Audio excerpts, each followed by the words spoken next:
So I was looking at this article, and I didn't read this article, but if you look at the headlines, you can see just by looking at the headlines of the article, you see Donald Trump. He is the 45th president of the United States, and then you see the title, and you see that he has people behind him in what appears to be a rally of one of his. And normally, the way I approach these topics is by reading the article, but I'm not going to read this particular article. I'm going to read it in a different way. And if you look at Donald Trump and you look at the way he's standing and you look at the way the people behind him are pretty much the background and the base, these are all different people, but they have that one thing in common, um, is the fact that they're white here in the United States, and they feel that this president represents and embodies who they are as Americans. And I think all of this is coming because of what has happened in the past and all the way up to now. And I believe the reason why, now these are my opinions, let me say this for the most part, is that I feel like this president was initially elected because it was a backlash because President Obama was elected and he served 8 years. And so they're rushing to try to see if they can fill all of those seats so that they can reverse all of the policies and laws and all of the rulings from even back, way back, you know, that really made more inclusion, you know, in schools, in just everyday living, in neighborhoods. And you have this group who they are the kids, they are the grandkids or the great grandkids of people who lived during a time where when you hear that title, Make America Great Again, Make America Great Again wasn't really great. It might have been great for a particular group of Americans, but it, however, was not great for all Americans. And so you have Black Americans, you have Hispanic Americans, Mexican Americans, you have Asian Americans, you have um, all different other Americans, um, poor Americans, um, middle class Americans. You have people who are women and people who are, working and they don't make a lot of money. And however, all Americans weren't doing great as that title, Make America Great Again, the title that's on the hats, it's on flags, and it's on some of the things that you see in these parades when they come through neighborhoods or they come through towns in support of Donald Trump. And a lot of times people will see Confederate flags being flown. They'll also see some, in most cases, sometimes even Nazi symbols. And when you see a group of people that are rallying together for this particular president, I can't help but to see this embrace that this president is going to reverse things, that it's out of anger, it's out of frustration, it's out of a fear to mobilize and to change things and make things so it suits only a particular group of Americans that feel that they have a particular stake in this country in terms of status, um, in terms of social class, and hierarchy, and who they are as a race of people as well.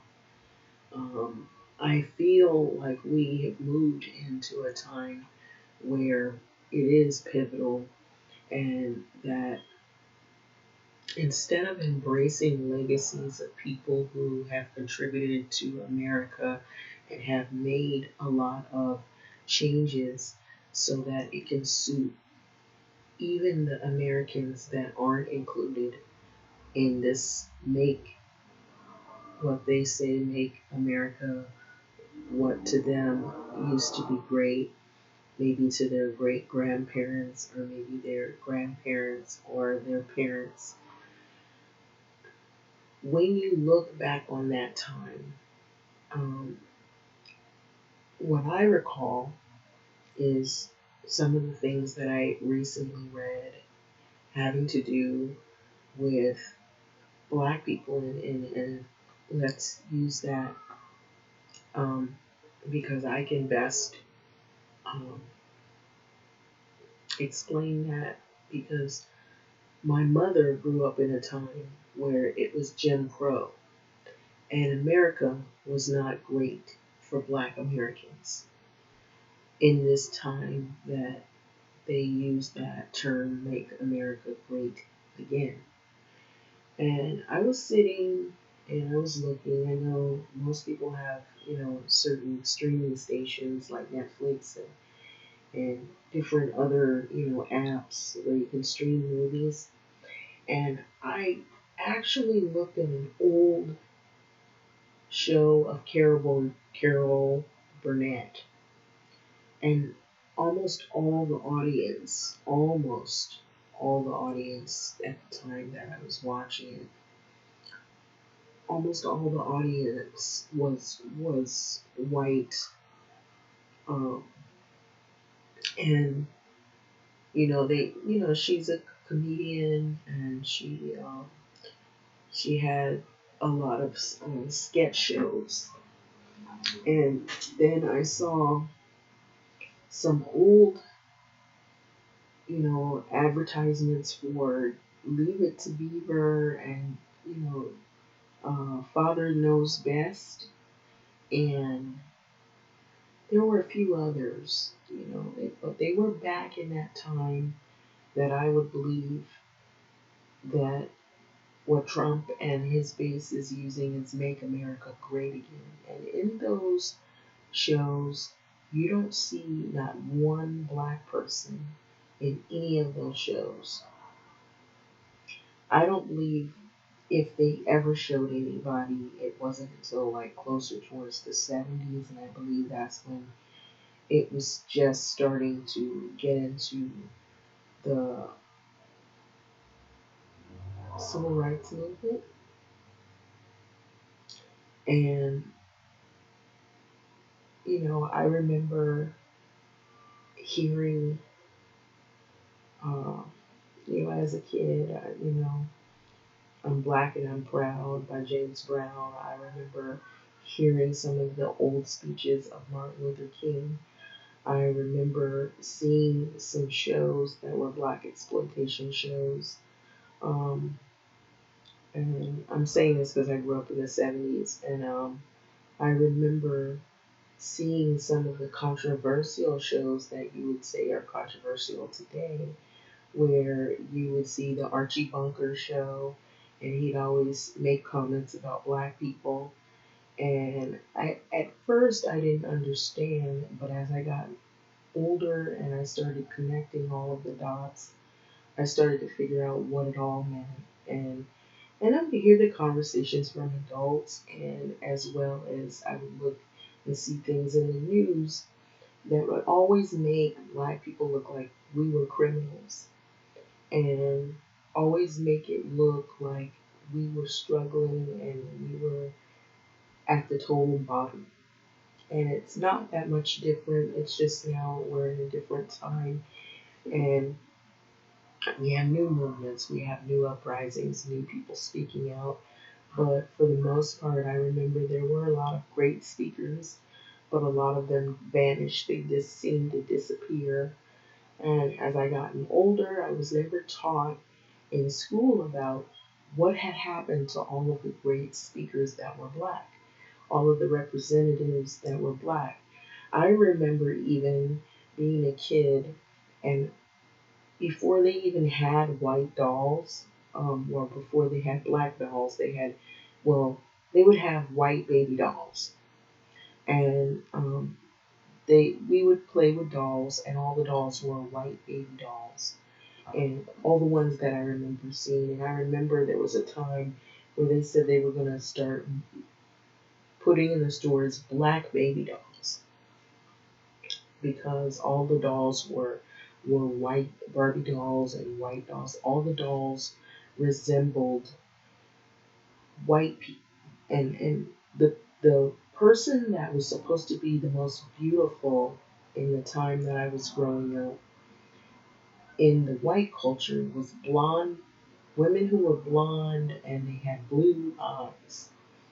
And if it was black women, if you were in that culture and you learned of what was to be beautiful, black people weren't mainstream. They weren't viewed as being having beauty. The women, it was more. Um,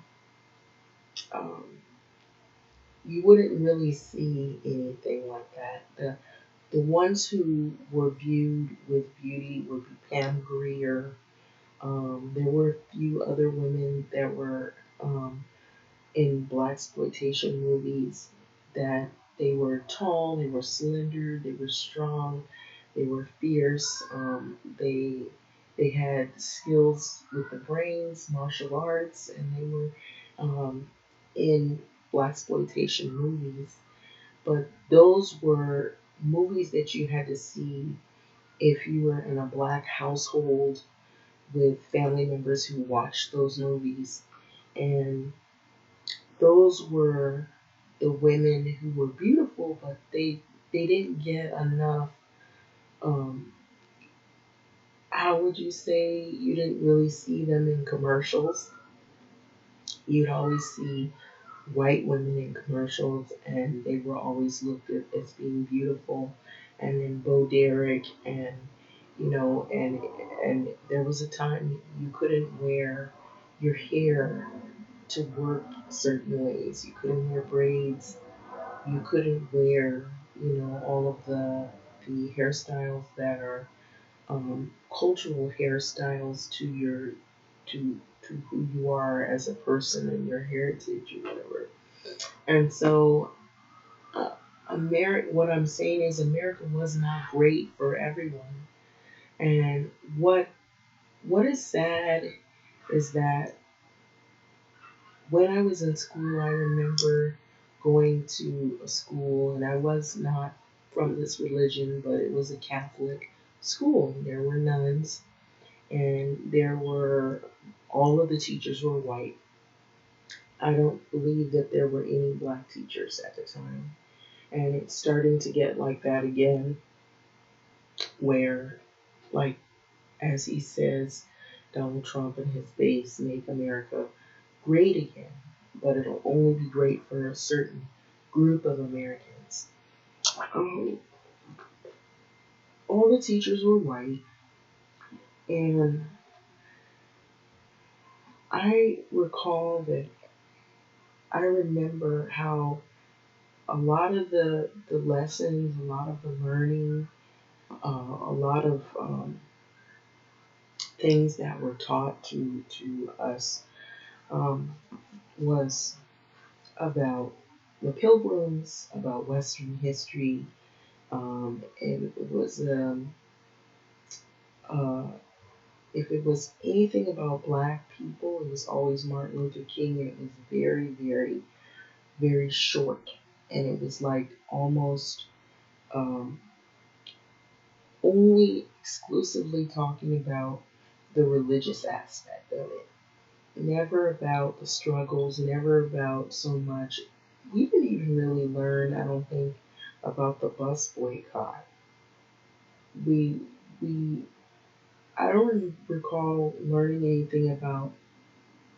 I think briefly maybe something about Rosa Parks, but it was mainly about Martin Luther King and to turn the other cheek.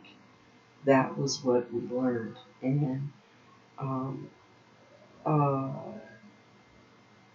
Black um, anything having to do with Black Americans and you know what had happened from before up to then was in the 70s. There wasn't much learning. It depends on what school and who was teaching, and I believe a lot of the schools they did not teach.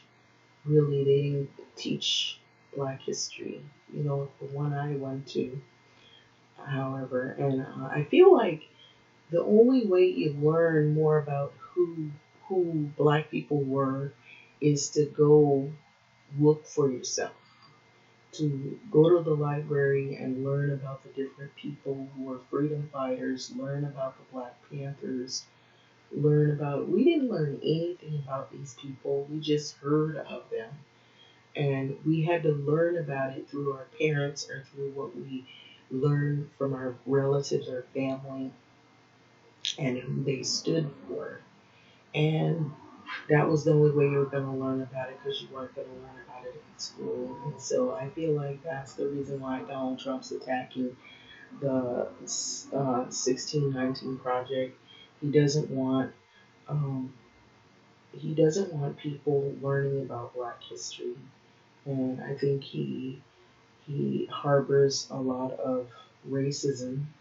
He uses Black people as tokens and mouthpieces in his administration to speak to masses of Black people who are um, not aware of what is happening in the world, and they're not as intuitive about the tricks of politics. Maybe they're not really thinking it's affecting them. And you do have people of all walks of life that feel like, well, this is not affecting me until it comes to their city or their town, or the policies or laws come to their city or town and it happens to affect them in some kind of way. And I feel like a lot of times when people are not really aware of what goes on and they just are living day to day, they're unaware and unmoved until a law is made or a policy is made, and then they they somehow are affected more than other American groups are. And it usually tends to be people who are in the low income, or people who are people of color, or people who maybe they don't have a lot of money.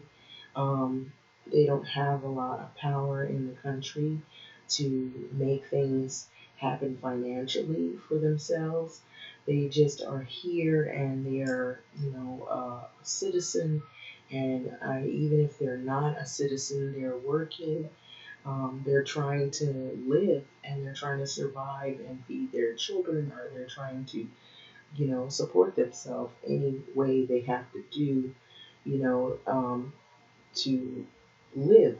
And when they see things like this, they don't think that it's going to affect them until some laws or policy gets made where they can't live in certain neighborhoods, just as an example, or they're not able to afford certain things that were once affordable are now no longer available, no longer within reach or affordable, or they start seeing changes in maybe their local grocery store that not food, the food is not that great, the community involvement is not that strong.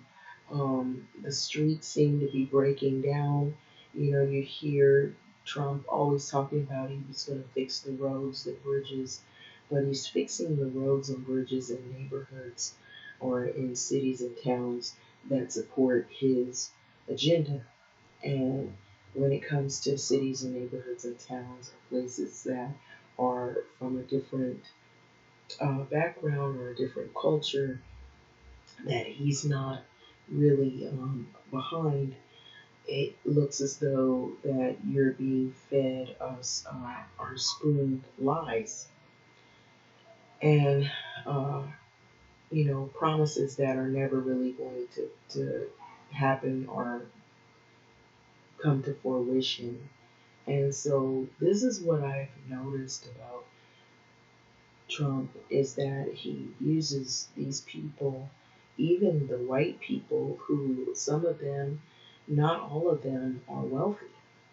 You have some white people that come from poor backgrounds and environments, but the only thing that they feel that makes them wealthy is their skin color and the fact that they're white, and you feel like if at least they have that to go on as an American citizen to be white, it has some sort of merit or some sort of privilege or status in American society, and you know your place, your rightful place, and even people who are um, not white, and if they're more educated, and if they're more well read, and if they can see right through these um, agendas that they're pointless, these people will run with this and use this all the way out simply because they want to prove that they have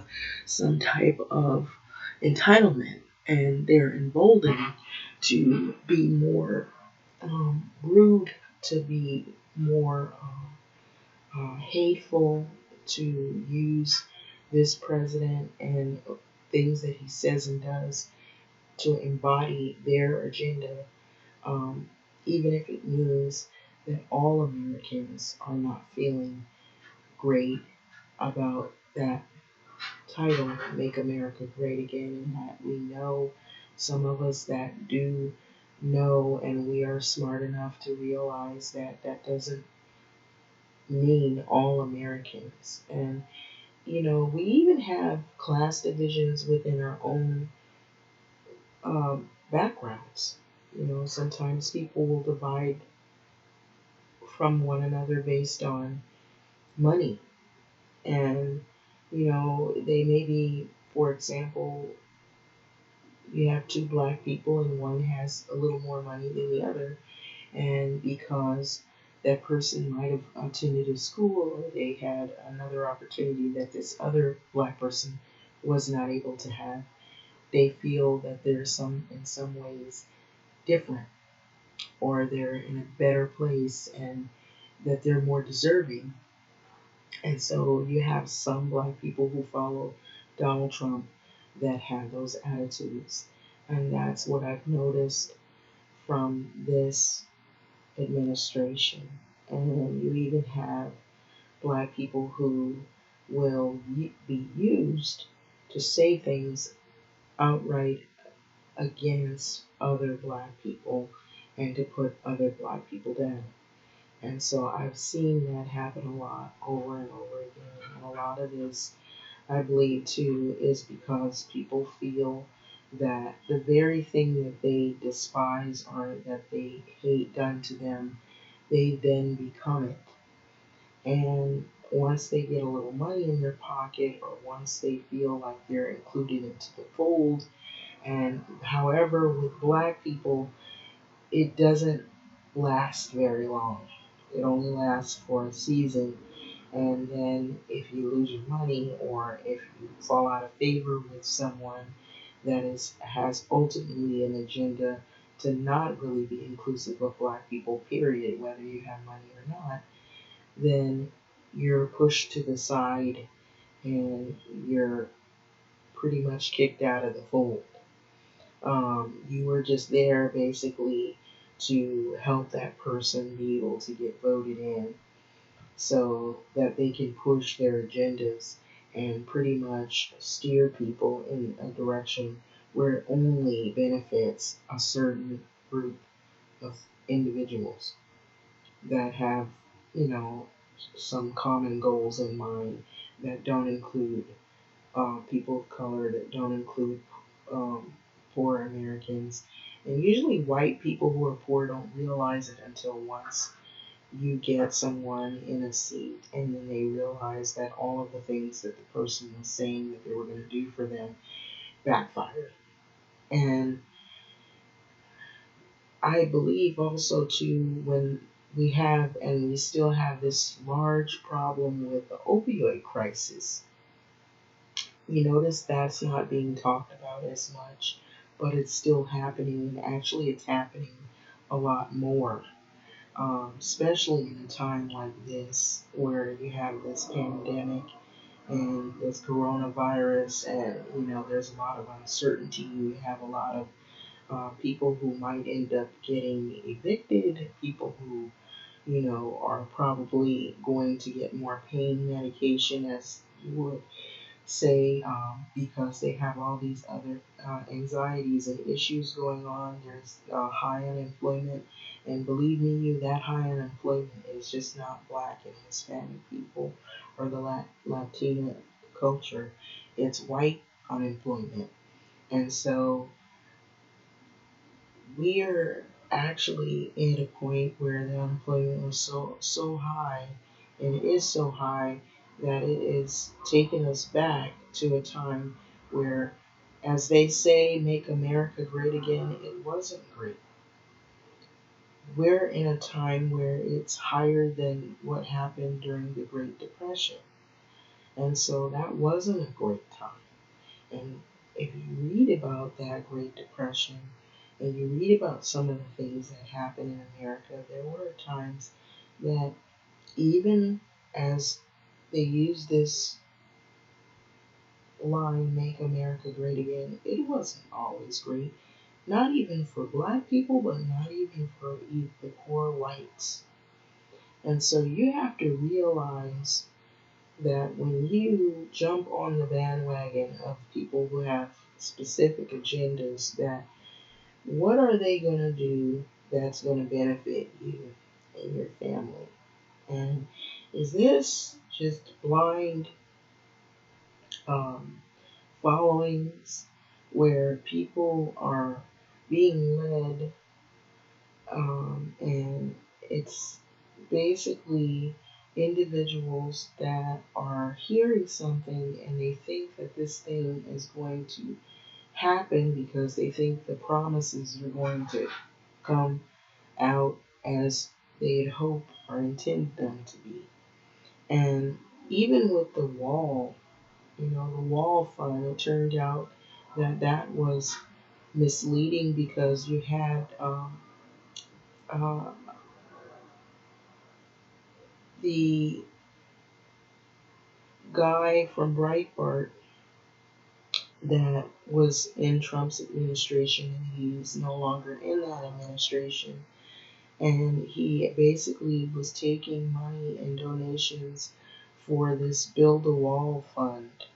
And it was to basically keep a group of people out of America, immigrants. Um,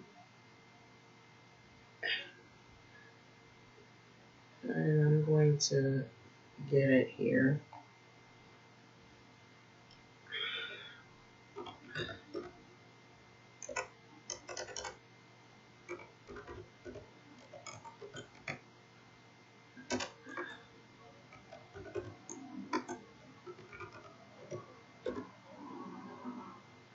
And his face will probably, more than likely, um, um, come up. And so, um, We Build the Wall is an organization that purportedly was raising donations to build private sections of a wall along the Mexico US border, and it started as a GoFundMe campaign by the United States Air Force veteran Brian Kolfage in December of 2018. And so I think it had raised like 25 million and had been raised for a 3 mile section of the fence. And then you also had another guy who was also involved in this Build a Wall um, fund. And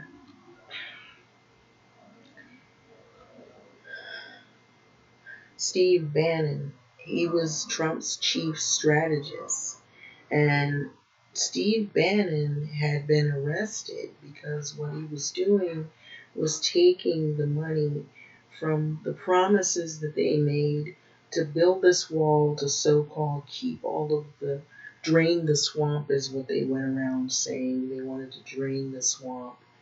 And they, say a lot of things that make people look like they're criminals, or that they're all coming for the same purpose to destroy the US, and it's just all a bunch of hype. And so Steve Bannon, who is the chairman of the board, on December the 3rd of 2019, Hidalgo County judge ordered the group to temporarily halt the construction due to its plans to build an adjacent Rio Grande, which a lawyer for the National Butterfly Center argued would create a flooding risk. And so in January of 2020, a federal judge lifted the injunction allowing the construction to resume. And so August 2020, acting U.S. Attorney, Southern District of New York, unsealed an indictment charging Brian Kolfage and Steve Bannon, Andrew Badolato,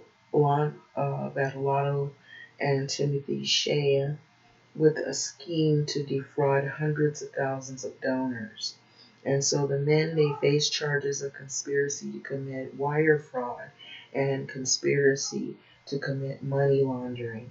So each charge is a felony with a maximum of 20 years in prison. And so when you see these people rallying behind Trump and you think that they're going to get their needs met, a lot of times the person that they think is going to meet all of their needs and is going to fight for who they are as people in American society basically is all for themselves and all for photo ops or all for the hype. And it turns up that they basically embolden people to carry out these ugly, heinous crimes where you hear of police shootings and you hear of also people starting to fight back, where the end result is not good for either party. Where you hear now, you have it where we are coming into a time where it's really violent. And you have at these rallies that he has people that are fighting, people that are showing Hitler signs, they're showing Confederate flag signs.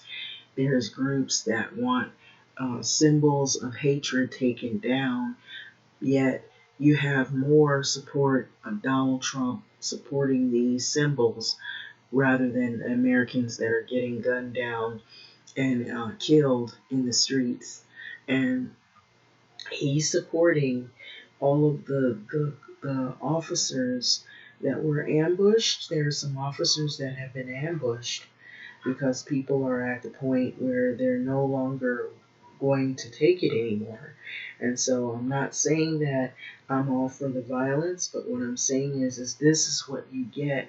Violence begets violence. And so if you're going to inflict pain and hurt and suffering and violence and control on groups of people, because of their skin color, because of the demographics changing, because you heard that in the Pew Research that because of the opioid crisis that you might not have in the year of 2045, not as many white people, that most of the U.S. may have more people of color. You feel some kind of way, you feel threatened, so now you have to make this title called Make America Great Again, so that these people that are under the impression that they're somehow uh, entitlement or their racial background is being threatened, that they're going to become emboldened to create acts of violence on people based on their nationality or their language or their heritage or skin color. And so violence only begets violence, and it isn't going to solve anything. And when you see on the news that he's only looking out for people that are from a particular culture or background, he's not worried about the black officers that get killed. He's only worried about the white officers that get killed, or the white officers that might have almost gotten killed. And you don't hear him worrying about the people who are innocent citizens that get gunned down by officers that are rogue officers or they're in part of cliques. You hear him not say anything, and his actions speak louder than his words ever will. And so some of the words he does say, however, that do speak to Americans only speak to particular groups of Americans that will carry out the heinous, emboldened acts of racial divide and violence. And I feel like he uses that, and that's his greatest weapon to get people to steer them in to vote. And so I'm saying this message to you that we are coming in a time where even here, if you look at this, and I'm just going to read this part, social conservatives and evangelical groups mobilize after the death of RBG with his Ruth Bader Ginsburg, encouraging a speedy confirmation and rallying support for embattled Senate GOP. To say that, and the woman has not even been passed away a week, that's who you know, and what you know what kind of country we live in, when they're more concerned about conservative thought and changing the Senate and taking seats, or trying to change the SCOTUS and put in people that Trump has elected, and they don't even care about the families and the legacies of people who have tried to make inclusion a priority, to include all Americans, not just a group of Americans in particular, or what is called the favored Americans or the dominant Americans. Um, that's how you know what times we are moving into. And so now that we're approaching and in such speedy days a new election, you're all going to see, and you notice they're more concerned about getting themselves in a seat in votes. And now this moratorium, when it lifts, the very people that voted him in, some of them are also going to be affected by this moratorium when it lifts.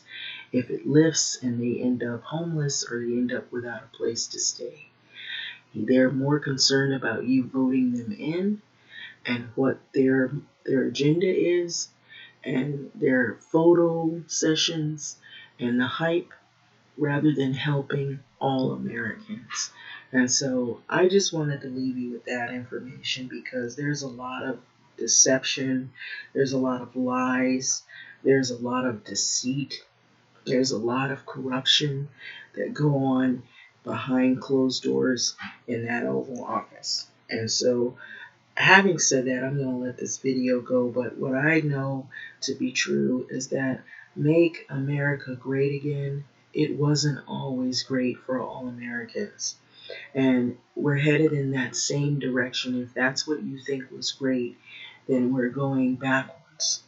So, having said that, I'm going to let this video go. So, like, comment, subscribe, and thank you for listening. And be vigilant, have your eyes open, be watchful, and also protect your families and yourself, because these vaccines that they're coming out with, not all of them are proven to be safe. It used to be that they had to get the Food and Drug Administration to approve it, and they had to go through trials, and it takes time to see if things are going to be safe enough to use. And even sometimes with things that are safe, they might have side effects. And so, who's going to get these vaccines, and what is the side effects, and what type of vaccines are they going to give out, in what communities, to whom, and what groups? Those are questions that I have. But anyway, think about that. Think about what's going on. Really pay attention to the sign of the times. I know that song was really good by Prince. He said the sign of the times. It means a lot. When you see a lot of these things that are reverting back and reversing back to a time that really wasn't great for all Americans, we seem to be moving into that direction, which is backwards, and that's not where we want to go. We want to go forward.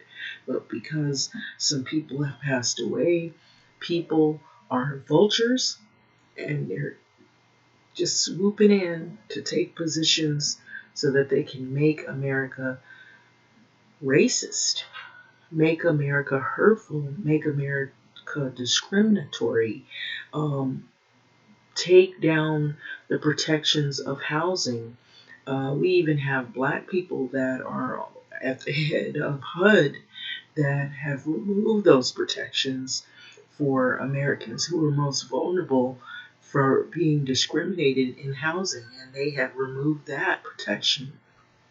And I don't know what's going to happen to elderly Americans, because the way it's looking, they won't even have any protections at all, and health care. We're moving into a time where it's going to make America disastrous and violent, and it's already heading there. And the reason why you have these uprisings is because a lot of the needs, the basic necessities for living a life, are not met. And I'm afraid that if this person is elected again, things aren't going to be great again, in no shape, form, or fashion. And I'm not saying that other people won't do something or not do something right, but I feel that the lesser of the evils is what they say. If we, have someone else in office other than this individual, and so far I have not seen things being great. I've seen things being very violent and very divisive and dividing America again. So, thanks for listening.